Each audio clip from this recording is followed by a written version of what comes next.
আসসালামু আলাইকুম, স্বাগত জানাচ্ছি আরটিভির সকালের সংবাদে। আপনাদের সঙ্গে রয়েছি আমি হাবিবা আফরোজ। জুলাই ঘোষণাপত্রের ব্যাপারে ফেব্রুয়ারির প্রথম সপ্তাহে রাজনৈতিকভাবে ঐক্যমতে পৌঁছানোর ব্যাপারে আশা করছেন প্রধান উপদেষ্টা অধ্যাপক মোহাম্মদ ইউনূস। ফরেন সার্ভিস একাডেমিতে গতকাল এই কথা জানান deputy press secretary Abul Kalam Azad Majumdar. তিনি বলেন, সম্প্রতি সুইজারল্যান্ডের দাভোসে ওয়ার্ল্ড ইকোনমিক ফোরাম সম্মেলনে জুলাই সনদ চূড়ান্তকরণ প্রসঙ্গে বিভিন্ন দেশের গুরুত্বপূর্ণ ব্যক্তিদের সঙ্গে আলাপকালে এমনটি বলেছেন প্রধান উপদেষ্টা।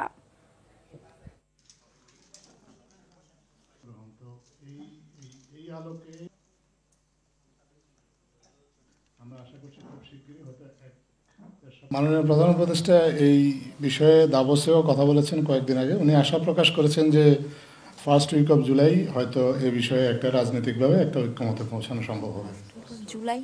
First week of February, sorry.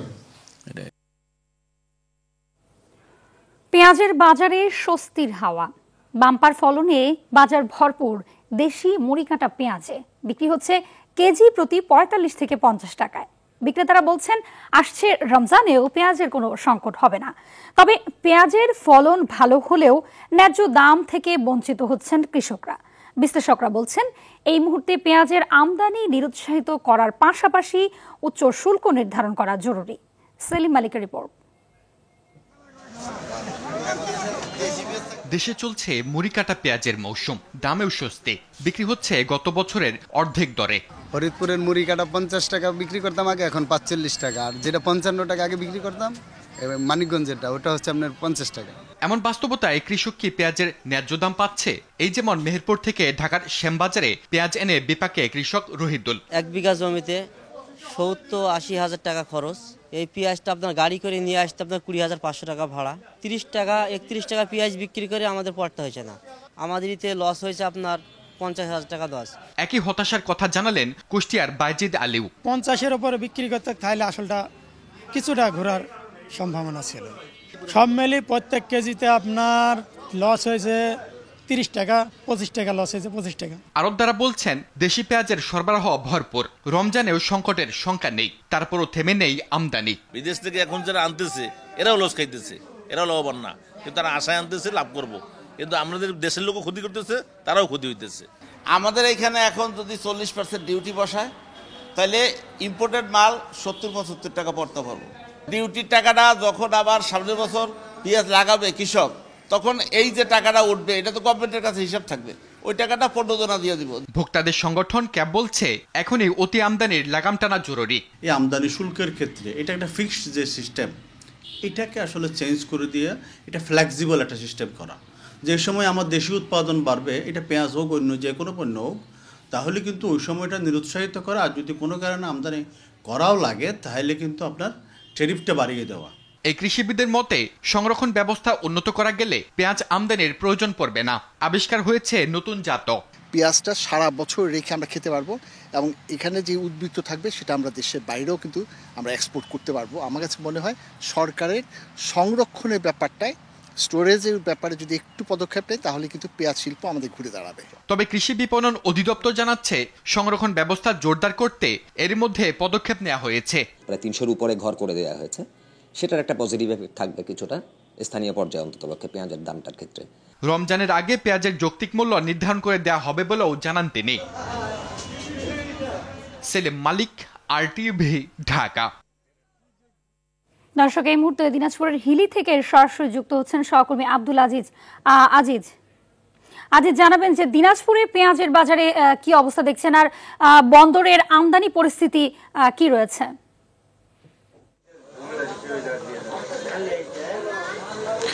জি হাবিবা, আপনি যেমনটি বলছিলেন, আসলে পেঁয়াজ কিন্তু ভারত থেকে বর্তমানে আমদানি কিন্তু একেবারেই শূন্যের কোঠায়। আমরা দেখেছি যে বিগততে কিন্তু ৩০-৪০ ট্রাক পেঁয়াজ আমদানি হলেও এখন কিন্তু পেঁয়াজ একেবারে আমদানি হচ্ছে না বলে আমরা কিন্তু জানতে পেরেছি। তবে আমদানি না হওয়ার কারণটি হচ্ছে দেশের বাজারে কিন্তু প্রচুর পরিমাণ কিন্তু পেঁয়াজ রয়েছে এবং পেঁয়াজের সরবরাহ রয়েছে, বিশেষ করে দেশি পেঁয়াজটি, যেটি আমরা দেখেছিলাম যে খুচরা বাজারে কিন্তু বিক্রি হচ্ছিল ৪০-৫০ টাকা, সেটি এখন শুধুমাত্র ৩০ থেকে ৩৫ টাকা কেজি হিসাবে বিক্রি হচ্ছে, যার জন্য ভারত থেকে পেঁয়াজ আমদানি করে কোনো প্রকার লাভবান হতে পারছে না এখানকার আমদানিকারকরা, যার জন্য ভারত থেকে বর্তমানে পেঁয়াজ আমদানি বন্ধ রয়েছে।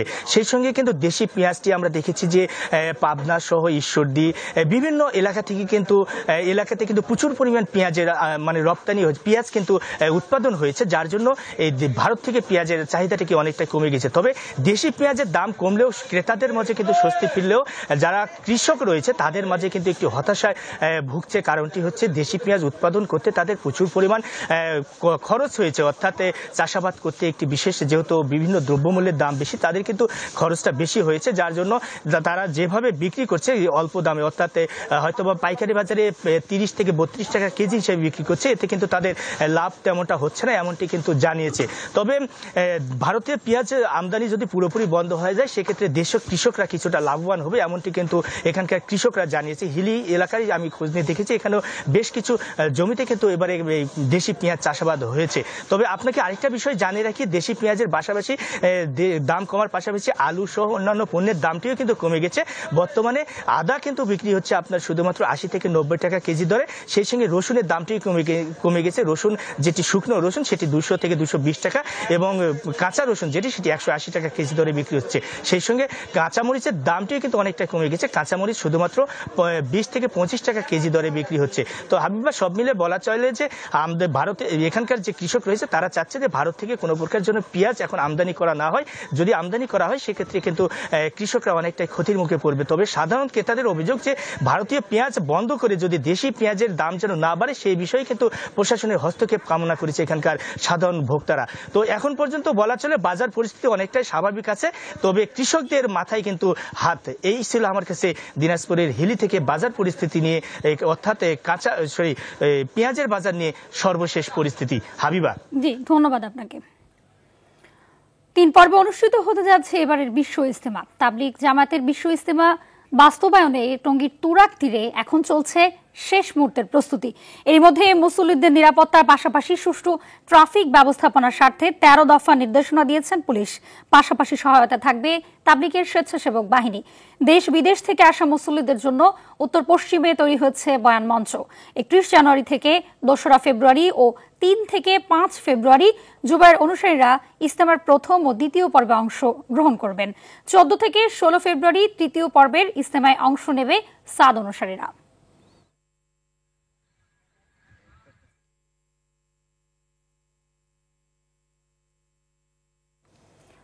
এই মুহূর্তে টঙ্গী থেকে সরাসরি যুক্ত হচ্ছেন সহকর্মী তরিকুল ইসলাম তারেক। তারেক, জানাবেন যে ইজতেমার মাঠের প্রস্তুতি এবং নিরাপত্তার বিষয়ে সার্বিক কি তথ্য রয়েছে আপনার কাছে? আপনি জানেন যে আগামীকাল বাদ ফজর থেকে কিন্তু বিশ্ব ইজতেমার যে প্রথম পর্বের কার্যক্রম সেটা কিন্তু শুরু হবে এবং গতকালকে আমরা দেখতে পেয়েছি যে পুলিশের মহাপরিদর্শক এই ইজতেমার মাঠের নিরাপত্তা ব্যবস্থা পরিদর্শন করার জন্য মাঠে এসেছেন এবং তার সাথে কিন্তু বিভিন্ন সংস্থার লোকজন ছিল এবং তিনি কিন্তু গতকালকে বলে গেছেন যে এই মাঠের নিরাপত্তার স্বার্থে কিন্তু তারা সর্বাত্মক প্রস্তুতি গ্রহণ করেছে এবং পুরো মাঠটিকে কিন্তু নিরাপত্তার চাদরে ঢেকে ফেলেছে। এবং আমরা আজকে থেকে গতকালকে থেকে দেখতে পেয়েছি কিন্তু মাঠে কিন্তু এই যে ইজতেমাকে কেন্দ্র করে কিন্তু গতকালকে থেকে মুসল্লিরা আসতে শুরু করছে এবং এখন কিন্তু আমরা দেখতে পাচ্ছি মাঠটি অনেকটাই ভরে গেছে এবং আশা করা যাচ্ছে আজকে বিকেল নাগাদ এই মাঠটি একদম কানা কানা পরিপূর্ণ হয়ে যাবে। এবং আপনাকে আরেকটি বিষয় জানিয়ে রাখা ভালো যে এইবার বিশ্ব ইজতেমা কিন্তু প্রথম কিন্তু 3 পর্বে অনুষ্ঠিত হতে যাচ্ছে এবং এই যে বিশ্ব ইজতেমার দুই ভাগে বিভক্তি হওয়ার যে প্রথম যারা করবে তারা শুনানি নিয়ে যাবে, তারা কিন্তু প্রথম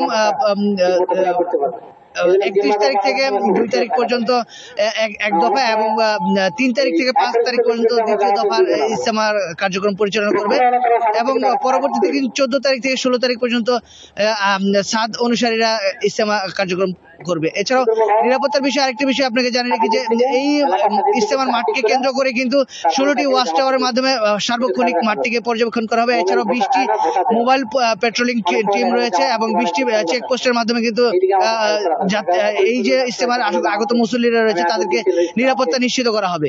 এছাড়াও ড্রোন এবং হেলিকপ্টারের মাধ্যমে সার্বক্ষণিকভাবে কিন্তু এই মাঠটিকে পর্যবেক্ষণ করা হবে। আপনাকে আরেকটি বিষয় জানিয়ে রাখি যে এই মাঠকে কেন্দ্র করে কিন্তু যে একটি চোর এবং ছিনতাইকারীর একটি প্রবণতা সৃষ্টি হয়, সেটিকে নিয়ন্ত্রণ করার জন্য কিন্তু গাজীপুর মেট্রোপলিটন পুলিশের পক্ষ থেকে ব্যাপক প্রস্তুতি গ্রহণ করেছে এবং এই মাঠের যে আশপাশে যে ফুটপাত বসে থাকে সেগুলোকে কিন্তু উঠিয়ে দেওয়ার জন্য সার্বক্ষণিক পুলিশ মনিটরিং করছে। এছাড়াও মুসল্লিদের চলাচলের সুবিধার্থে কিন্তু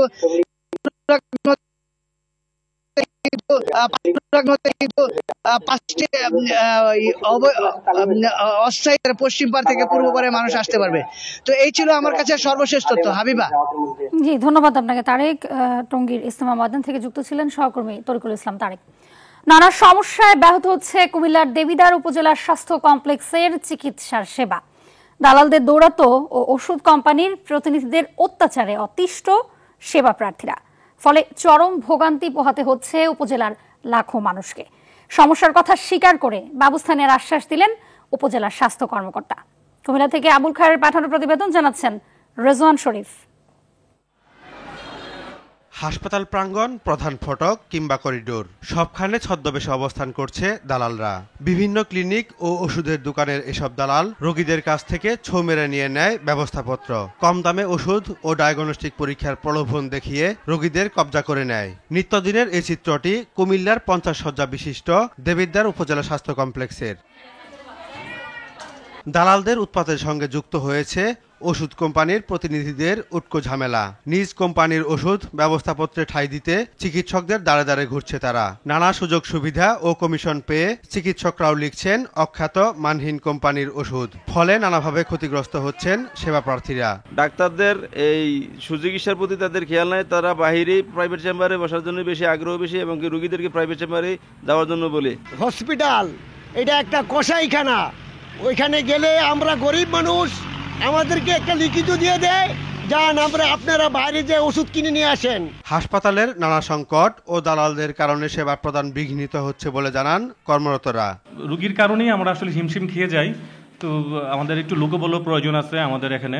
তো কর্তৃপক্ষ যদি আমাদেরকে সেইভাবে সজাগ দৃষ্টি দেন, আমরা সার্ভিস দিতে দৃঢ় প্রতিজ্ঞ। ঘন্টা ডিউটি আমরা অনেক পরিশ্রম করি, কিন্তু দিন শেষে আমাদের অনেক বদনাম হয়, কারণ আমরা তো ওনাদের চাহিদা অনুযায়ী আমরা দিতে পারতেছি না। সমস্যাটি পুরনো উল্লেখ করে সমাধানে ব্যবস্থা নেওয়ার আশ্বাস দিলেন এই স্বাস্থ্য কর্মকর্তা। প্রশাসনের হস্তক্ষেপ নিচ্ছি, অনেকবার দালালদের জন্য অভিযানও চালাচ্ছি, তারপরও যদি কোনো ধরনের সার্বিক হেল্প লাগে আমাদের চতুর্থ শ্রেণীর স্টাফরা কিন্তু নিরাপত্তা বিভাগের কিন্তু সার্বক্ষণিক এই ব্যাপারে তৎপর। উপজেলার প্রায় 6 লাখ মানুষের স্বাস্থ্য সেবার একমাত্র ভরসা এই হাসপাতালটি শিগগিরই দালাল মুক্ত হবে, এমনটাই চাওয়া স্থানীয়দের। রেজওয়ান শরীফ, আরটিভি। নানা সমস্যায় মানবতর জীবনযাপন করছে নোয়াখালীর দ্বীপ উপজেলা হাতিয়ার দুর্গম চর আতাউরের বাসিন্দারা। সরকারিভাবে আশ্রয়নের ঘর পেলেও নেই কর্মসংস্থানের ব্যবস্থা। প্রভাবশালীরা কৌশলে জমির বন্দোবস্ত নেয়ায় চাষাবাদের সুযোগ পাচ্ছে না ভূমিহীনরা। তবে সমস্যা সমাধানের আশ্বাস দিলেন উপজেলার নির্বাহী কর্মকর্তা। হাতিয়া থেকে ইসমাইল হোসেন কিরণের পাঠানো প্রতিবেদন জানাচ্ছেন রেজওয়ান শরীফ। দ্বীপ উপজেলা হাতিয়ার আরেকটি বিচ্ছিন্ন দ্বীপ চর আতাউর। সমুদ্রের তীর ঘেঁষা মেঘনার মোহনায় জেগে ওঠা নতুন এ চরে ভূমিহীনদের জন্য গড়ে তোলা হয় ব্যারাক হাউজ ও গুচ্ছগ্রাম। বনশ্রী আশ্রয়ের নামে ব্যারাক হাউজের 40টি একতলা পাকা ঘরে বসবাস করছে 200টি পরিবার। এছাড়া তরুবিথি ও ছায়াবিথি নামে টিন ও কাঠের তৈরি 2টি গুচ্ছগ্রামে বসবাস করছে শখানেক পরিবার। মূল ভূখণ্ড থেকে বিচ্ছিন্ন এ চরের বাসিন্দাদের স্থায়ী কোনো কর্মসংস্থানের ব্যবস্থা নেই। নেই হাট বাজার, স্বাস্থ্য ও শিক্ষা প্রতিষ্ঠান। যোগাযোগের একমাত্র মাধ্যম নৌপথ। পশুপালন ও মৎস্য শিকার করেই কোনো রকমে দিন পার করছে তারা। প্রভাবশালীরা ভূমি অফিসকে ম্যানেজ করে জমির বন্দোবস্ত নেওয়ায় ভূমিহীনরা চাষাবাদের সুযোগ পাচ্ছে না।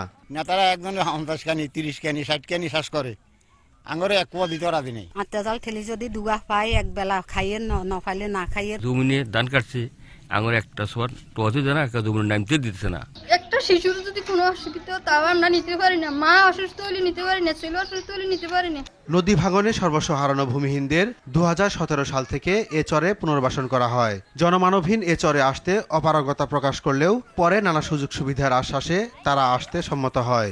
এখানে স্কুল নাই, মাদ্রাসা নাই, এদের ভবিষ্যৎ কি? এই জমি থেকে যেসব ধান কাটে আমরা কেরালায় আইছি, আমাদেরকে লাড়ি লই তোমরাই দিছি। এখানে কোনো আয় রোজগারের কোনো ব্যবস্থা নাই। এখানে কোনো হাসপাতাল ভালো কোনো ব্যবস্থা এখানে কিছুই নাই, যোগাযোগ একটা বিচ্ছিন্ন দ্বীপ এলাকা। বিচ্ছিন্ন এ চরের বাসিন্দাদের আর্থসামাজিক উন্নয়নে ব্যবস্থা নেওয়ার আশ্বাস দিলেন উপজেলা নির্বাহী কর্মকর্তা। এখানে নতুন জেগে ওঠা যে চরগুলো আছে সেগুলোকে আমরা চাইবো যে তাদের মধ্যে বন্দোবস্ত দিয়ে তাদেরকে চাষাবাদের আওতায় নিয়ে এসে তাদের জীবিকার জন্য ব্যবস্থা করে দেওয়া। সমাজের পিছিয়ে পড়া এসব মানুষের জীবন নিয়ে কোনো রকম নয়ছয় হবে না, এমনটাই চাওয়া চরের বাসিন্দাদের। রেজওয়ান শরীফ, RTV। শীতে দুর্ভোগে আছে উত্তরাঞ্চলের মানুষ। ভোরের ঘন কুয়াশায় ঢেকে আছে পঞ্চগড়ের জনপদ।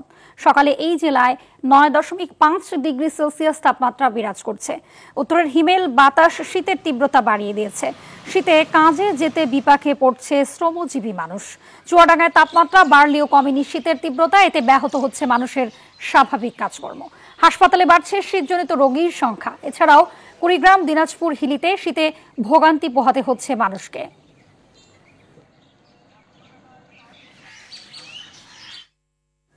ফায়ার সার্ভিসের 3টি ইউনিটের প্রায় 1.5 ঘন্টার চেষ্টায় মিরপুরের মিজান টাওয়ারে লাগা আগুন নিয়ন্ত্রণে এসেছে। বৃহস্পতিবার আনুমানিক রাত 2টার দিকে ভবনটির 4র্থ তলায় আগুন লাগে এবং রাত 3:30 নাগাদ আগুন নিয়ন্ত্রণে আসে। আগুনের কারণ নিশ্চিতভাবে জানা যায়নি, তবে প্রাথমিকভাবে ধারণা করা হচ্ছে এসি বিস্ফোরণ থেকে আগুনের সূত্রপাত। মিরপুর ফায়ার সার্ভিসের senior station officer Shahjahan Siraj বলেন, একাধিকবার সতর্ক করা হলেও ভবনটিতে পর্যাপ্ত অগ্নি নিরোধক ব্যবস্থা ছিল না। প্রচুর ধোঁয়ার কারণে আগুন নিয়ন্ত্রণে বেগ পেতে হয়েছে, তবে কোনো হতাহতের ঘটনা ঘটেনি। তারাও এখানে আছে, ব্যাংকে যে 3-4জন ছিল তারাও আসছে, এটিএমে যারা ছিল তারাও আসছে, উপরে ফ্লোরে যারা আছে আবাসিক যারা আছে তারা সবাই নিচে আছে। একের পর একটা আগুনের কাহিনী ঢাকা সিটিতে হচ্ছেই। শুধু টাকার ব্যবসার কথা চিন্তা না করে মানুষের জীবনের কথা চিন্তা করেন। বিল্ডিংয়ে অগ্নি নির্বাপক যে ব্যবস্থা সেগুলো ব্যবস্থা রাখেন। মানে এত পরিমাণ স্মোক যা বলার মতো না, তারপরও আমরা সেখানে বিয়ে সেট করে অত্যন্ত সুদক্ষভাবে ভিতরে আমরা আগুনটা নির্বাপন করতে সক্ষম হয়েছি। স্কুলের 25 জোড়া বেঞ্চ, 5টি বৈদ্যুতিক পাখা গায়েব। শুধু তাই নয়, সোলার প্যানেলের ব্যাটারি, কোকারিজ চুরি সহ শহীদ মিনার নির্মাণের টাকাও আত্মসাতের অভিযোগ উঠেছে বরিশালের এক স্কুলের প্রধান শিক্ষকের বিরুদ্ধে। শিশুদের জ্ঞানের আলো বিতরণ করা শিক্ষকদের এমন আচরণে ক্ষুব্ধ অভিভাবকরা। বরিশাল প্রতিনিধি আরিফুল ইসলামের তথ্যচিত্রে বিস্তারিত থাকছে নুসরাত জাহান সিন্থের রিপোর্টে। বরিশালের 4 নম্বর ওয়ার্ড উলাল ঘূর্ণি এলাকায় 148 নম্বর মকবুল হোসেন সরকারি প্রাথমিক বিদ্যালয়। সম্প্রতি বিদ্যালয়ের প্রধান শিক্ষিকা ফরিদা ইয়াসমিনের বিরুদ্ধে বিস্তর অভিযোগ উঠেছে। স্থানীয়রা জানান, প্রধান শিক্ষকের ভাই বরিশাল বিভাগীয় প্রাথমিক শিক্ষা অফিসের স্টাফ হওয়ায় প্রভাব খাটিয়ে তিনি বিদ্যালয়টিকে অনিয়ম দুর্নীতির স্বর্গরাজ্যে পরিণত করেছেন। শিক্ষকদের সঙ্গে দুর্ব্যবহার, স্কুলের বেঞ্চ, বৈদ্যুতিক পাখা, সোলার প্যানেলের ব্যাটারি, কোকারিজ গায়েব সহ শহীদ মিনারের টাকা আত্মসাতের অভিযোগ উঠেছে প্রধান শিক্ষিকা ফরিদা ইয়াসমিনের বিরুদ্ধে। সবাই অনিয়মের খবর জানলেও রহস্যজনক কারণে তার বিরুদ্ধে কোনো ব্যবস্থা নেওয়া হয়নি। নিজেকে নির্দোষ প্রমাণ করতে থানায় পুরনো অভিযোগ দায়ের করতে মরিয়া হয়ে ওঠেন ইয়াসমিন। ঠিকাদারের দাবি, স্কুলের শহীদ মিনার নির্মাণে অতিরিক্ত টাকা ব্যয়ের ব্যাপারে তিনি কিছুই জানেন না। আমাকে বললো ম্যাডাম যে ম্যাডাম সেলিম ভাই, আমরা একটা শহীদ মিনারের কাজ পাইছি, এই কাজটা করতে হবে, আমাদের বাজেট 40,000 টাকা। পরে শুনলাম নাকি ওরা হলো ভাউচার কাছে 75,000 টাকা। এখানে যে অ্যামাউন্ট বলছি হয়তো ওইটা বর্ষে একটু কম বেশি হতে পারে, হয়তো 45 থেকে 48 এর ভিতরই হবে। অভিযুক্ত শিক্ষক ট্রেনিং এ আছেন জানিয়ে উপজেলা শিক্ষা অফিসার বলেন, তিনি ফিরলেই ঘটনা তদন্ত করে ব্যবস্থা নেওয়া হবে। শহীদ মিনার একটা বরাদ্দ, এটা আসলে আমার জানা নাই, আমি খোঁজ নেব যে বরাদ্দটা কোত্থেকে আসছে এবং কিভাবে ব্যয় করছে। সেখানে যদি কোনো অনিয়ম হয়ে থাকে অবশ্যই আমি রিপোর্ট করব। জানতে পারলাম যে ওই স্কুলের সোলার ছিল এবং চুরি হয়েছে। ওনার ফোন বন্ধ পেলাম। পুরোটা জেনে যদি ওনার ত্রুটি থাকে, উনি জিডি করেন না কেন বা আদার্স, তাহলে আমরা তার বিরুদ্ধে ব্যবস্থা নেব। তবে কেবল আশ্বাসে সন্তুষ্ট নন স্থানীয়রা। অনিয়মের সব ঘটনা তদন্ত করে দোষীর বিরুদ্ধে কঠোর ব্যবস্থা নেওয়ার দাবি তাদের। নুসরাত জাহান সিন্থি, RTV। পিরোজপুরের পাড়ের হাটে গড়ে উঠেছে শুটকি পল্লী, যেখানে সম্পূর্ণ রাসায়নিক মুক্ত শুটকি প্রক্রিয়াজাত করা হয়। চাহিদা বেশি থাকায় দিন দিন স্থানীয়দের মাঝে জনপ্রিয় হচ্ছে এসব শুটকি তৈরির ব্যবসা। অন্যদিকে পাড়েরহাটের শুটকি পল্লীকে কেন্দ্র করে অনেক বেকারদের কর্মসংস্থানের সুযোগ সৃষ্টি হয়েছে। পিরোজপুর থেকে শেখ রিয়াজ আহমেদ নাহিদের পাঠানো প্রতিবেদন, জানাচ্ছেন সৈয়দা সামিয়া তামান্না। শুটকির নাম শুনলে কেউ কেউ নাক সিটকালেও এর লোভনীয় স্বাদ জিভে জল এনে দেয় অনেকের। তাই দেশের বিভিন্ন জায়গায় দিন দিন বাড়ছে এর উৎপাদন। উপকূলীয় জেলা হওয়ায় পিরোজপুরের পাড়ের হাটে জমে উঠেছে শুটকি পল্লী। এখানে কোনো রকম কেমিক্যাল ছাড়া নানা জাতের শুটকি তৈরি হয়। প্রায় 17 বছর আগে এখানে একটি শেডে শুটকি তৈরির যাত্রা শুরু হলেও এখন 6টি শেডে শুটকি তৈরি হয়। স্বাস্থ্যসম্মত উপায়ে সনাতন পদ্ধতিতে কার্তিক মাস থেকে শুটকি তৈরি শুরু করেন শ্রমিকরা। তৈরির পর টানা 4 মাস চলে এই ব্যবসা। স্বাদে মানে অনন্য হওয়ায় এখানকার শুটকি দেশের সীমানা ছাড়িয়ে বিদেশেও চলে যায়। বিভিন্ন পদের মাছ আছে, সামুদ্রিক 30-35 পদের মাছ আছে, যে তোমার ঢেলা মাছ, ফাঁসে মাছ, ছুরি মাছ, হাইতে মাছ, কোরাল মাছ, কাল্লা মাছ, পুস্তি মাছ আছে, লইট্টি মাছ আছে, বিভিন্ন সামুদ্রিক মাছ। মাছগুলো পিসিন করে এখানে মিষ্টি বের জল দিয়ে মাছগুলো ধোধ করিয়ে তারপরে আমরা শুকা দিই। শুকাইতে বড় মাছ আগে 10-15 দিন লাগে। বাজে কোনো জিনিস এটার সাথে কোনো নেই, এটা মানে সুস্বাদু একটা জিনিস। এক সিজনে বিক্রি করার জন্য 10 থেকে 20 লাখ টাকার মাছ বিক্রি হয়। কুয়াকাটা, কক্সবাজার এরা যে মাছ শুকায়, তার সাথে আমাদের এই মাছের ঘেরানটা সুগন্ধি হয়। এখানে প্রতি বছর প্রায় কোটি টাকার শুটকি বিক্রি হয়। পাশাপাশি এই পল্লীকে কেন্দ্র করে অনেকের কর্মসংস্থান হয়েছে বলে জানান স্থানীয় মৎস্য কর্মকর্তা। সনাতন পদ্ধতিতে এই শুটকিটা তৈরি করে থাকে। মার্কেট চ্যানেল বলতে স্থানীয় বাজারের চাহিদা মিটিয়ে এগুলি বিভিন্ন অঞ্চলে, যেমন আপনার চিটাগং অঞ্চল, খুলনা অঞ্চল, তারপর বরিশাল সহ সব জায়গায় এগুলি মার্কেট তৈরি করা হচ্ছে। তো সরকারের তরফ থেকে তদারকি আছে। ঋণ সুবিধা ও আর্থিক অনুদান পেলে এই অঞ্চলে শুটকি ব্যবসার আরো প্রসার ঘটবে বলে মনে করেন সংশ্লিষ্টরা। সৈয়দা সামিয়া তামান্না, RTV। ব্রাহ্মণবাড়িয়ার আখাউড়া স্থলবন্দর দিয়ে প্রথমবারের মতন ভারত থেকে আমদানি করা হয়েছে ডাল। এর ফলে রমজানে ডালের মূল্য কিছুটা সহনীয় থাকবে বলে মনে করছেন অর্থনীতিবিদরা। তারা বলেন, রমজানকে সামনে রেখে প্রতি বছর দেশের বাজারে ডালের চাহিদা বাড়ে, সেই সাথে পাল্লা দিয়ে বাড়ে দাম। রফিকুল ইসলামের রিপোর্ট। ডলার সংকট সহ নানা কারণে আখাউড়া স্থলবন্দর দিয়ে ভারত থেকে পণ্য আমদানি ব্যাপকভাবে কমে যায়। এই বন্দর দিয়ে সাধারণত পেঁয়াজ, আদা, জিরা ও পাথর আমদানি হয়ে থাকে। তবে এবার প্রথমবারের মতো ডাল আমদানি করা হলো। গত সোমবার 5 টন ডাল ভর্তি ভারতীয় একটি ট্রাক স্থলবন্দরে এসে পৌঁছায়। ঢাকার একটি আমদানিকারক প্রতিষ্ঠান এই ডাল আমদানি করেছে। রমজানকে সামনে রেখে দেশের বাজারে ব্যাপকভাবে ডালের চাহিদা বাড়ে।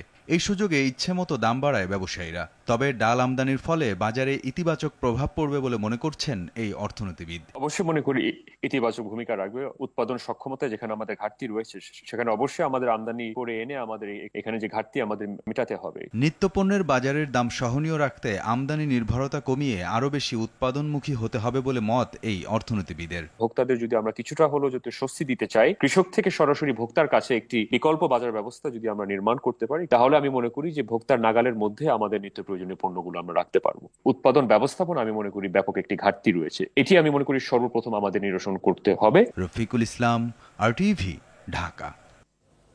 অভিবাসীদের বিরুদ্ধে কঠোর অবস্থানে যুক্তরাষ্ট্রের প্রেসিডেন্ট ডোনাল্ড ট্রাম্প নথিবিহীন অভিবাসীদের ধরতে অভিযান চালাচ্ছে আইন শৃঙ্খলা বাহিনী। এখন পর্যন্ত US immigration and customs enforcement 5,500-এরও বেশি গ্রেপ্তার করেছে। তাদের মধ্যে 4,300 অভিবাসী অবৈধভাবে রয়েছে বলে জানায় সংস্থাটি। দেশটিতে 11 মিলিয়নেরও বেশি অবৈধ অভিবাসী বাস করে। তাদের সরাতে 24 বছরেরও বেশি সময় লাগবে বলে ধারণা বিশ্লেষকদের। এদিকে ফিলিস্তিনের পক্ষে আন্দোলনকারীদের ফেরত পাঠাতে মরিয়া যুক্তরাষ্ট্র। যুক্তরাষ্ট্রের ওয়াশিংটনে মাঝ আকাশে যাত্রীবাহী বিমানের সঙ্গে সামরিক বাহিনীর হেলিকপ্টারের ভয়াবহ সংঘর্ষ হয়েছে। বিমানটিতে 60 জন যাত্রী ছিল। বহনকারী বিমানটি জেট হেলিকপ্টারের সঙ্গে সংঘর্ষের পর ওয়াশিংটন ডিসি নদীতে বিধ্বস্ত হয়। উদ্ধার অভিযান চলছে। এই ঘটনায় বহু হতাহতের শঙ্কা করা হচ্ছে। স্থানীয় সময় রাত 9টার দিকে রেগান ওয়াশিংটন ন্যাশনাল এয়ারপোর্টে রানওয়ে যাওয়ার সময় এই ঘটনা ঘটে।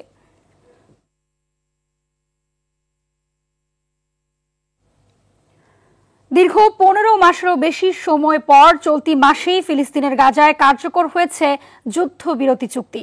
তবে এরপরও বেড়েই চলেছে প্রাণহানি। মূলত ধ্বংসস্তূপের নিচ থেকে একের পর এক উদ্ধার হচ্ছে লাশ। সর্বশেষ গাজায় ধ্বংসস্তূপ থেকে আরও 59 লাশ উদ্ধার করা হয়েছে। ফলে অবরুদ্ধ এই উপত্যকাটিতে নিহতের মোট সংখ্যা 47,400 ছাড়িয়ে গেছে।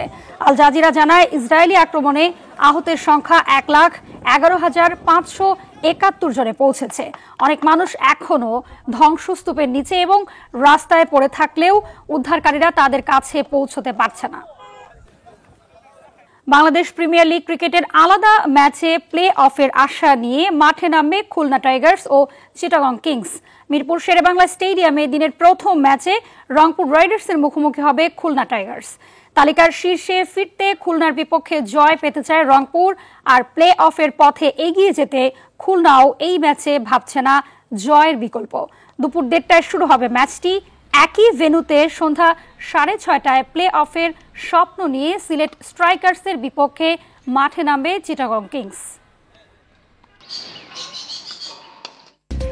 সকালের সংবাদ এ পর্যন্তই। মধ্যাহ্নের সংবাদ দুপুর 12টায় দেখার আমন্ত্রণ রইল। ধন্যবাদ সবাইকে।